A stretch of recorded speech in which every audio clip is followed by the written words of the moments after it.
సంపద సృష్టిస్తానన్న చంద్రబాబు ఇప్పుడు ఏమంటున్నాడు? సంతానమే సంపద అంటున్నాడు. సంపద సృష్టిస్తాను అని చెప్పిన ఈ పెద్ద మనిషి ఇప్పుడు ఏమంటా ఉన్నాడు? సంతానమే సంపద అంటున్నాడు. అని అంటూ ఏమంటున్నాడు? ముగ్గురిని కానండి, నలుగురిని కానండి అంటాడు. ఇంకా మోటివేట్ చేస్తూ ఇంకా ఏమంటాడు? మీరు ముగ్గురిని కంటే నేను 30,000 ఇస్తానంటాడు. నలుగురిని కంటే ఇంకా 30,000 అంటాడు.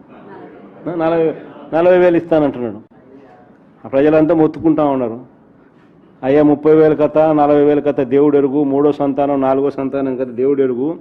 నువ్వు సూపర్ 6 సూపర్ 7లో ఇచ్చిన హామీలు ఏమైనాయి స్వామి? ఇంతవరకు వాటి పరిస్థితే దిక్కు తెలియడం లేదు మాకు. ఫస్ట్ వాటి గురించి ఆలోచన చేయి నువ్వు. ఆ తర్వాత నువ్వు 3వ సంతానం 4వ సంతానం గురించి నువ్వు చెప్తే ఏదో అంతో ఇంతో వినేదానికి అవకాశం ఉంది అని ప్రజలు ఈరోజు మొత్తుకుంటా ఉన్నారు.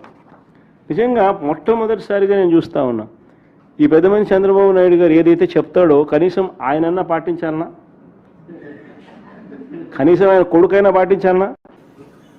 ఆయనకు ఒకడే, కానీ బీదోళ్ళకు మాత్రం 4 కావాలా, వాళ్ళు చదువుకోకూడదు, వాళ్ళ క్వాలిటీ ఎడ్యుకేషన్ ఇవ్వకూడదు, వాళ్ళకి ఇంగ్లీష్ మీడియం చదువులు ఇవ్వకూడదు, వాళ్ళ బతుకులు ఎప్పుడూ చితికిపోయి ఉండాలా అనే ఆలోచన, దిక్కుమాలిన ఆలోచన చేయగలిగిన వ్యక్తి ఈ ప్రపంచంలో ఎవడన్నా ఉన్నాడంటే ఒక చంద్రబాబు తప్ప ఇంక మూడోవాడు ఎవడు ఉండడు. నిజంగా ఎడ్యుకేషన్ అనేది ఇచ్చేసరికి క్వాలిటీ ఎడ్యుకేషన్ ఇవ్వాలి. ఈరోజు రాష్ట్రంలో పరిస్థితి ఏమిటి? విద్య, వైద్యం, వ్యవసాయం అన్నీ కూడా పూర్తిగా మూలన పడ్డ పరిస్థితులు. ఈరోజు పరిస్థితి ఏమిటి? స్కూళ్ళల్లో పూర్తిగా ఇంగ్లీష్ మీడియం చదువులు ఆగిపోయిన పరిస్థితులు. 3వ తరగతి నుంచి టోఫుల్ మా హయాంలో తీసుకొచ్చి ఒక పీరియడ్ కింద పెడితే టోఫుల్ అనేది ఇప్పుడు తీసేసిన పరిస్థితి. మా హయాంలో ఇంగ్లీష్ మీడియము, సిబిఎస్ఈ, ఐబీ దాకా ప్రయాణం అని చెప్పి మేము తీసుకొస్తే అసలు ఇంగ్లీష్ మీడియమే లేకుండా చేసిన పరిస్థితి.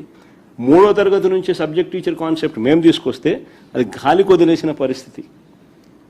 నాడు నేడుతో మేము స్కూళ్ళను బాగుపడుస్తే పూర్తిగా నాడు నేడును గాలికి వదిలేసిన పరిస్థితి ఈరోజు.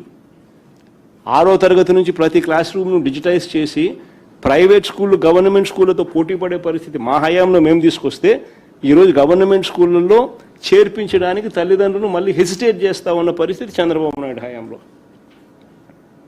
8వ తరగతి పిల్లలకు గవర్నమెంట్ స్కూళ్ళలో 8వ తరగతికి వచ్చేసరికి ఆ పిల్లల చేతుల్లో ట్యాబులు పెట్టి ఒక మంచి మేనమామల ఆ పిల్లలను మేము చదివిస్తే ఈరోజు పిల్లలను ట్యాబులు కదా దేవుడు ఎరుగు, కనీసం గోరుముద్దలో కూడా క్వాలిటీ లేని పరిస్థితిలో ఈరోజు స్కూళ్ళు నడుస్తూ ఉన్నాయి.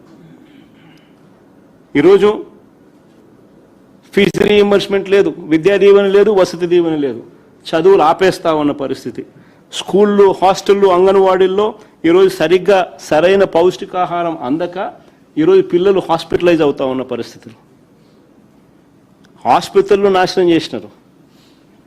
విలేజ్ క్లినిక్ల దగ్గర నుంచి, పిహెచ్సిల నుంచి నాడు నేడు తీసుకొచ్చి అన్ని హాస్పిటల్స్ను రిఫార్మ్స్లో మేము చేస్తే, 0 వేకెన్సీ పాలసీ తీసుకొచ్చి సూపర్ స్పెషాలిటీ వైద్యులు గవర్నమెంట్ హాస్పిటల్లో కొరత లేని పరిస్థితి మా హయాంలో ఉంటే ఈరోజు పూర్తిగా అన్ని నాశనం అయిపోయిన పరిస్థితి.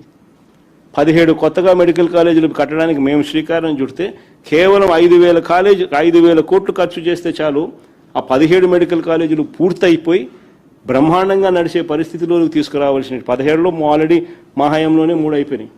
మిగిలినటివన్నీ కూడా రకరకాల స్టేజుల్లో ఉన్నాయి. కేవలం 5,000 కోట్లు పెడితే చాలు, అది కూడా 5 ఏళ్లలో పెడితే చాలు, ఆ 17 మెడికల్ మిగిలిన 14 కూడా అందుబాటులోకి వచ్చి పిల్లలందరికీ కూడా ఇక్కడే క్వాలిటీ ఎడ్యుకేషన్ దొరికే పరిస్థితిని పక్కన పెట్టి అది అమ్మే కార్యక్రమం చేస్తూ ఉన్నారు.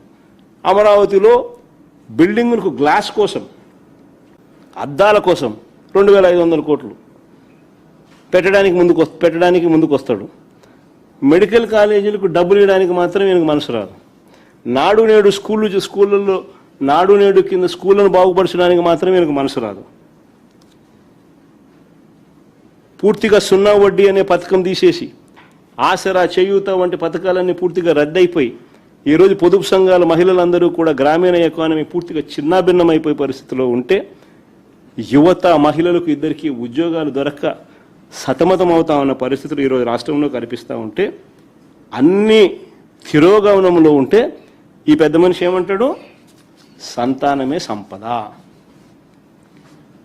ముగ్గురిని కనండి, నలుగురిని కనండి అని ఈయన అంటాడు. ఒకవైపు నేను ప్రభుత్వంలో వ్యవస్థలన్నీ ఇంత దారుణమైన పరిస్థితిలో ఉంటే క్వాలిటీ ఆఫ్ లైఫ్ అనేది చంద్రబాబు నాయుడు హయాంలో ఇంత అధ్వానమైన పరిస్థితిలో ఈరోజు కనిపిస్తూ ఉంటే దానిని మెరుగుపరచాల్సింది పోయి ఈ పెద్ద మనిషి ముగ్గురిని కనండి, నలుగురిని కనండి అని చెప్పి ఈరోజు అన్నిటికన్నా బాధ ఏమిటంటే మహిళలను పిల్లలను పుట్టించే యంత్రాలుగా భావించడమే చంద్రబాబు చేస్తూ ఉన్న అతి దిగజారుడు రాజకీయము మాటలు. పిల్లలను పుట్టించే యంత్రాలుగా మహిళలను మాత్రమే ఆయన పరిగణలోకి తీసుకుంటా ఉన్నాడు. కాదు, మహిళలు బాగుంటేనే కుటుంబాలు బాగుంటాయి. మహిళలు సంతోషంగా ఉంటేనే గ్రామీణ ఆర్థిక వ్యవస్థ నిలబడుతుంది, రాష్ట్ర ఆర్థిక వ్యవస్థ నిలబడుతుంది. కుటుంబాలు బాగుండాలని అంటే మహిళలు బాగుండాలి, వారి చిరునవ్వుతో ఉంటేనే కుటుంబాలు బాగుంటాయి. చంద్రబాబు నాయుడు గారు మాత్రం మహిళలను కేవలం పిల్లలను పుట్టించే యంత్రాలుగా మాత్రమే చూడడం అంటే ఇంతకన్నా దారుణమైన పరిస్థితి బహుశా రాష్ట్రంలో ఎప్పుడూ ఉండదు.